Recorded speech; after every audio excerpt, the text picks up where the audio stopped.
Halo semua, bareng Ed Clipper lagi di sini. Terima kasih buat kalian yang baru mampir ke channel ini. Semoga kalian selalu sehat dan terhibur oleh penjelasan dari film-film kesayangan kita.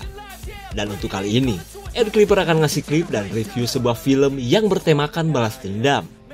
Meskipun balas dendam itu tidak baik, tapi jika seorang pria tunangannya dibunuh oleh penjahat, ia pasti balas dendam atuh. Gak mungkin hanya meratap atau manyun di atas atap. Seperti halnya cerita di film Savage Salvation yang memperlihatkan kemarahan seorang pria setelah pacarnya tewas oleh seorang pengedar narkoboy. Pria ini pun sudah tidak peduli akan bahaya dan hukum. Yang penting kematian pacarnya terbalaskan. Mau lihat seperti apa pembalasannya? Tonton sampai habis, subrek dan kasih tahu teman-teman kalian. Cerita berawal dari suasana olah TKP atas penemuan mayat di sebuah rumah. Seorang sheriff pun mencoba mengecek apa yang menyebabkan kematian remaja itu.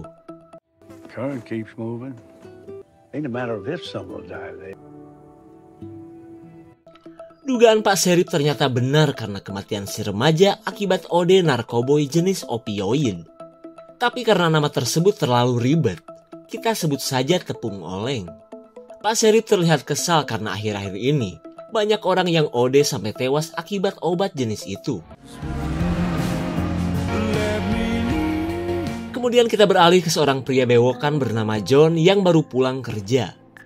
Setelah dapat duit kasbon, karyawan pabrik ini berniat untuk menemui pacarnya. Tapi sebelum itu, ia jajan fermentasi takokak yang mengandung alkohol karena ingin berpesta dengan pacarnya. Harus pesta lah, karena John akan melamar pacarnya yang bernama Ruby.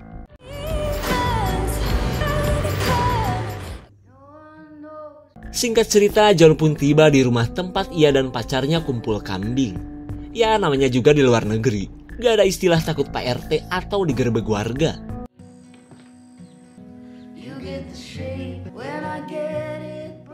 Melihat Ruby peporengkelan gak jelas, John langsung memberikan tepung oleng kesukaan mereka. Karena narkoboy tersebut sedang viral, John memang mudah mendapatkannya.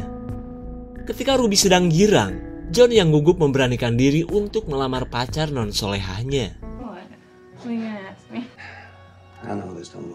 Bukannya cincin berlian, John malah memberikan Ruby cincin hadiah dari Ciki Dordor. Alasannya sih belum punya duit. Meskipun dilamar pakai cincin plastik, Ruby menerima lamaran dari John. Bukan karena lope saja, tapi selama ini John selalu memberikannya bubuk haram sebagai nafkah. Ketika malam datang, pasangan ini pun berpesta dengan teler-teleran. Saking kecanduannya, kebiasaan buruk seperti ini sudah lama mereka lakukan.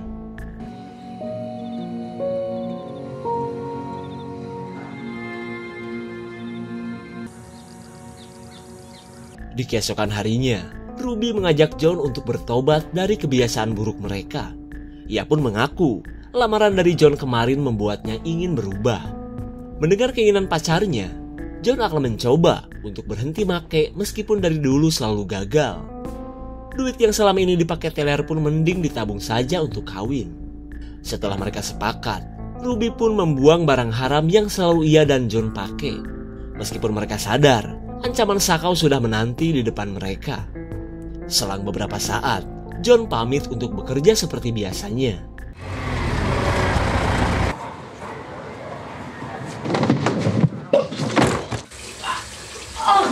Karena tepung oleng jenis narkoboy yang berbeda, John dan Ruby sakau lebih cepat. Makin hari, John dan Ruby tersiksa saat menahan rasa sakit di sekujur tubuhnya. Akan tetapi mereka berusaha menahan untuk tidak nyuntikin barang haram itu.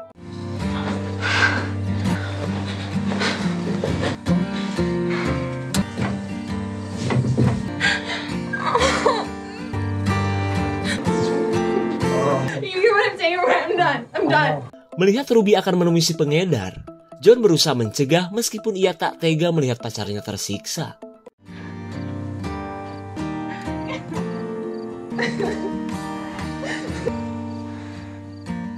Setelah melewati masa kritis, sepulang kerja John mendatangi toko emas Glowing Jaya.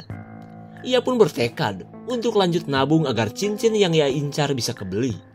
Malu dong sama calon mertua, masa iya Ruby dilamar pakai cincin plastik?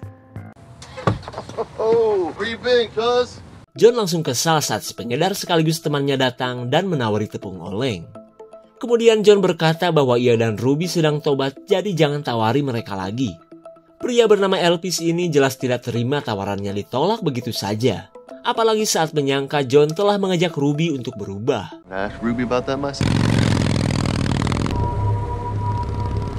Setibanya di rumah, John menceritakan pertemuannya dengan Elvis. Terlihat Ruby pun khawatir jika sampai John kembali nyuntik.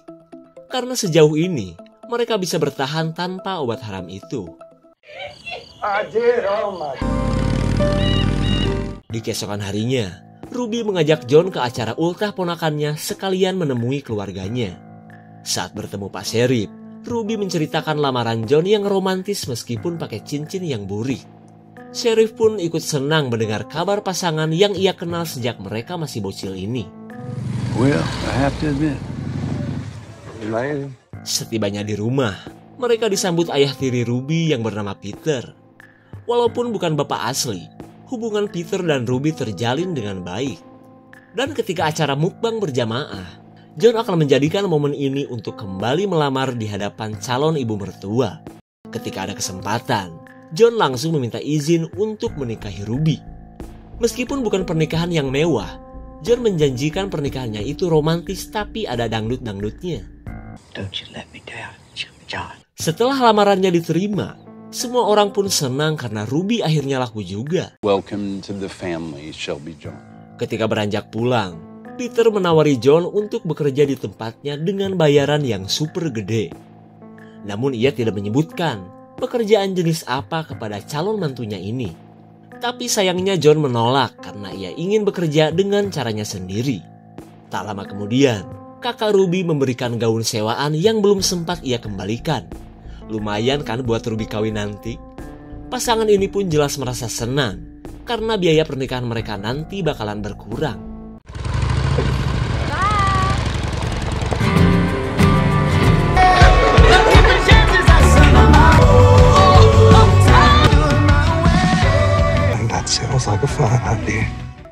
Di hari berikutnya, Elvis dengan beceng di atas titit kembali menemui John. Lalu Elvis menanyakan keberadaan Ruby yang selama ini menjadi pelanggan setianya. Tapi boro-boro menjawab, John yang sudah muak menyuruh Elvis segera pergi dari hadapannya.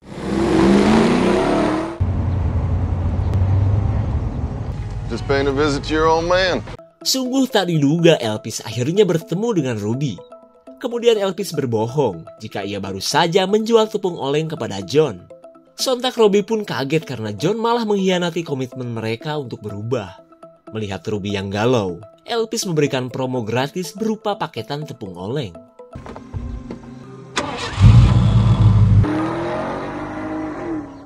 Ketika malam hari, Ruby berkata bahwa besok keponakannya akan dibaptis. Ruby pun sebenarnya ingin dirinya bersama John mengikuti acara tersebut. Akan tetapi, Ruby merasa terlalu hina dan penuh dengan dosa untuk melakukannya. Kegalauan ini pun membuat Ruby kepikiran hingga berniat untuk kembali make tepung oleng. Gak jadi tobat juga bodoh lah, karena Ruby menyangka John kembali make seperti perkataan Elvis.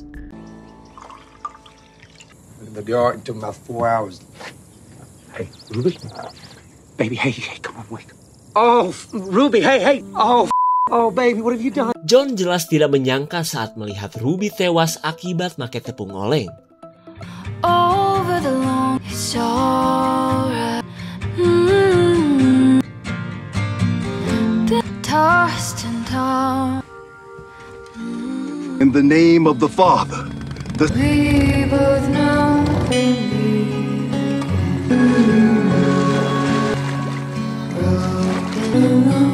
until bear this weight alone.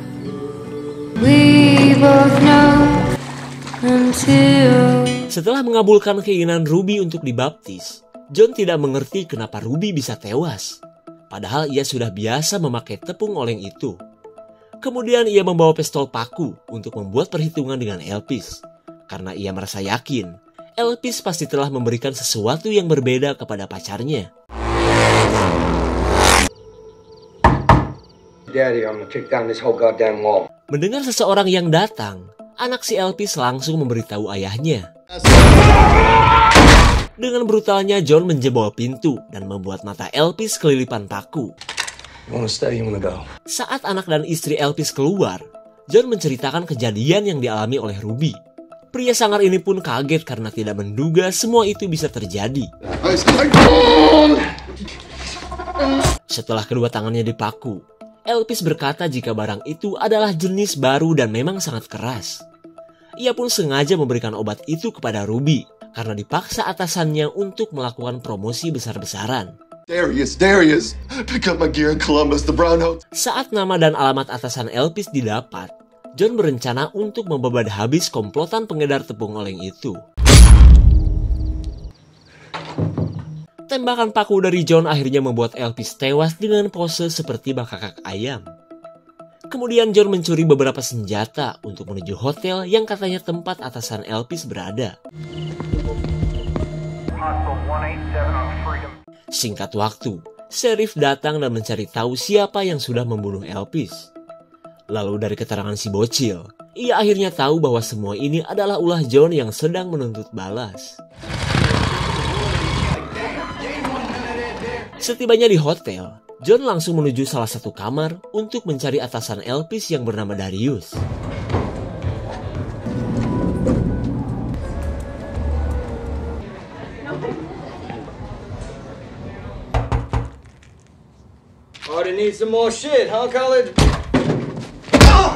Ketika anak buahnya dihajar, Darius yang mengira John adalah begal menawari duit asalkan John pergi. Jelas bukan untuk duit. John berkata bahwa ia akan menjedor Darius. Ia pun menceritakan tentang barang haram yang telah merenggut nyawa pacarnya. Mendengar kabar tersebut, Darius menyebutkan jika membunuh dirinya tidak tepat. Karena sebenarnya ia cuma anak buah si bos besar yang bernama Coyote. Lalu John memaksa Darius mengatakan di mana ia bisa bertemu dengannya. Terlihat kacung Darius panik jika sampai atasannya ini membocorkan lokasi bos besar mereka. Karena bukan cuma galak, tapi bos mereka terkenal sadis. Dan daripada ngasih tahu, pria ini malah meledek John yang kini menjomblo setelah kematian Ruby. Sorry about your girl. Truly am. Darius, don't Setelah kedua cekernya dijedor, si riweuh pun akhirnya bungkam. Dan hingga pada akhirnya, John mendapatkan informasi dari Darius tentang si bos besar yang bernama Coyote.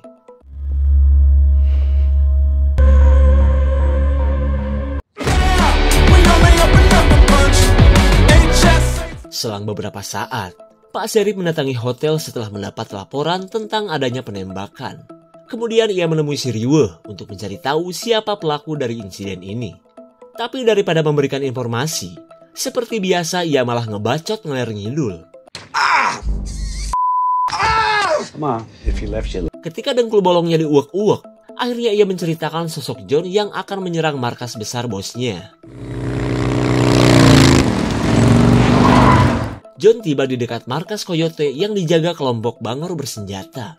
Dari kejauhan ia pun bisa melihat paketan barang haram yang sepertinya akan dikirim entah kemana. Melihat pemandangan tersebut, John tidak tinggal diam.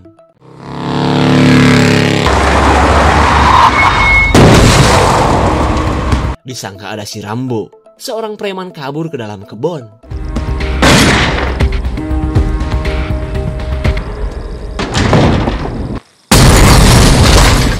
Setelah bergaya seperti di film-film action, kini saatnya John untuk memburu Coyote.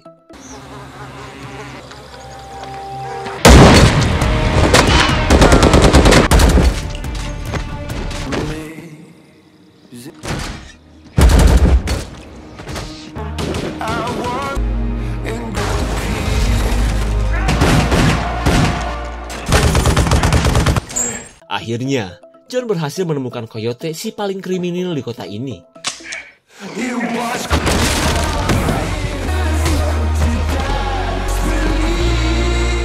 Di tengah pengejaran Coyote, Pak Sheriff yang mencari John tiba di lokasi. Melihat bangunan yang sudah berantakan, ia pun menduga jika John telah mengobrak-abrik markas komplotan narkoboy ini.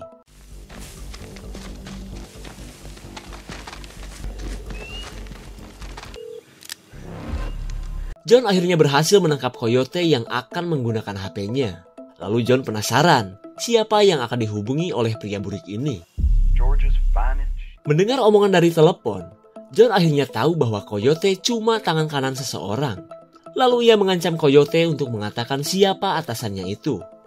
Tapi tiba-tiba kedatangan Pak Sheriff membuat interogasi John terhenti.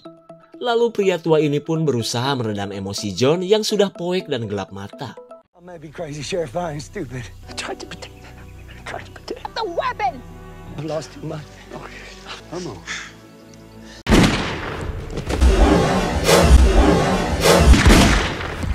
Untung saja, Sheriff dan John berhasil menghentikan gertakan Coyote dan si anak buah yang tadi sempat kabur. Wait, stop! Oh, she all right? No, wait. Singkat cerita, John menyuruh Pak Sheriff untuk menyelamatkan bawahannya yang terkena tembakan.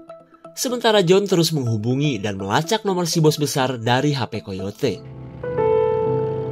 Billy John of Wayfair is suspected in...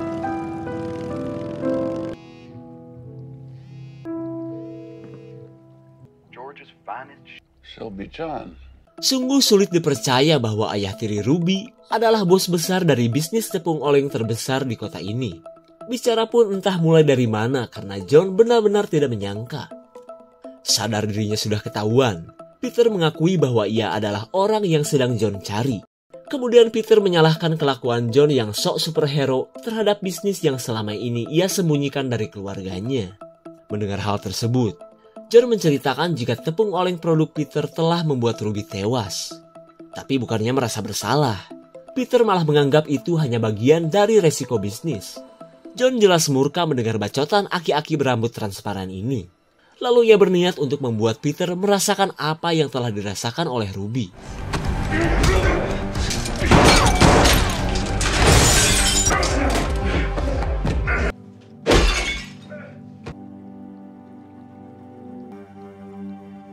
Setelah disuntik larutan tepung oleng berdosis ekstra, Peter pun ngadeg-deg hingga tewas dengan cungur yang menganga. Ketika semuanya telah berakhir, John menemui seorang pendeta untuk membaptis dirinya sesuai keinginan Ruby ketika masih hidup. Segitu saja untuk klip dan review kali ini. Tonton video klip lainnya ya. Terima kasih dan sampai jumpa.